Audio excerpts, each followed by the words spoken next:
Градоначалниците на Гевгелија Кавадарци и Демир Капија, представници на повеќе еколошки и планинарски здруженија, но и професори од Природно-математичкиот факултет при Универзитетот Кирил и Методи од Скопје, ставија подпис на иницијативата за прогласување на планината Кожув за национален парк.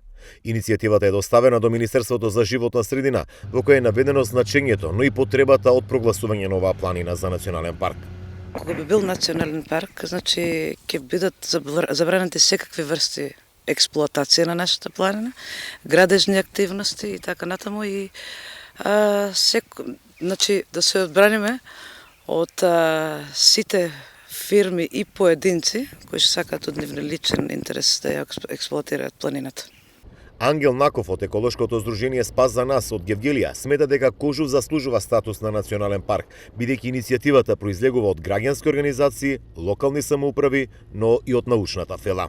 Сите ние одлучивме дека ова богатство мора да го зачуваме за идните генерации.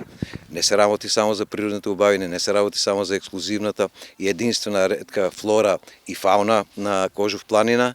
Туку се работи за планина од која што извираат преку 400 милиона кубни метра чиста изворска вода, од која што се снабдуваат и која што живот значи за стотина илјади граѓани на Теквешијата, Бојмијата.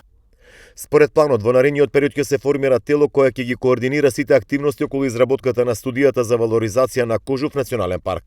Овој документ би требало да се работи во наредните 2 до 3 години и представува основа за која подготвеност покажале трите општини кои најаве обезбедување пари, но и граѓанските организации преку проекти.